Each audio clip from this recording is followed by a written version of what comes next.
Nay San Lwin, a human rights activist and co-founder of Free Rohingya Coalition. He joins us now live from Frankfurt. Thanks very much for joining us here on TRT World. Now, not long ago, the military junta in Myanmar executed 4 political prisoners, and now they have extended the emergency measures. Is that an indication that the junta is trying to stoke fear among the population so that no one basically raises his or her voice against the military rule?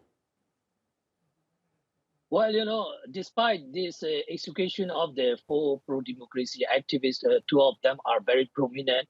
Kojimi from the 88th generation, and Coup was the former MP, and he was the hip-hop artist. So these 2 are very prominent, but the other 2 just involved in this Spring Revolution since last year.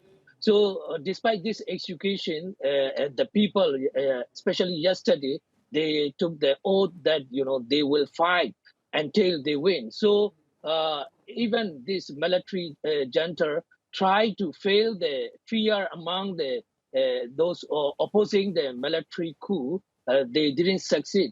So what I'm seeing is now the people are very angry, emotional, but they are planning very well how to take down this military from the Naypyidaw capital. So the thing is, if they have the support from the international community for the resistance, right. I think they will succeed. I was coming to the role of the international community here. Now, Myanmar is part of ASEAN countries. Not long ago, the current chair of ASEAN, Cambodia, was in Myanmar for talks. And I remember after those talks finished, the chair basically said that there has been some progress.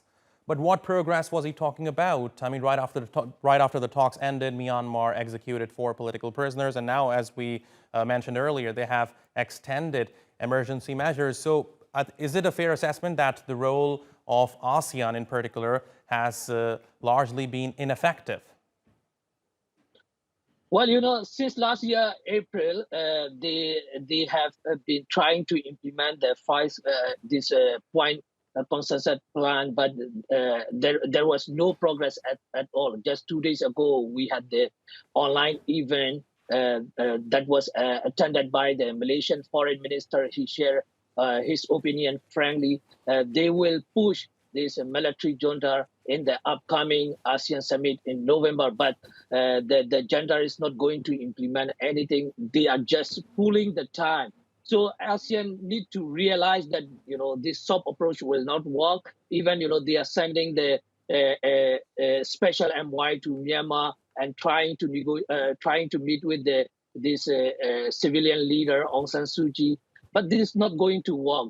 What Myanmar people believe is the resistance only the solution, because the response from international community is very slow and very little. The sanctions are not working. They still need to, like US, they are not still imposing the sanction against the Myanmar oil and gas enterprise, which is the biggest revenue for the military junta to buy the weapon from the Russia and the China and kill the civilian.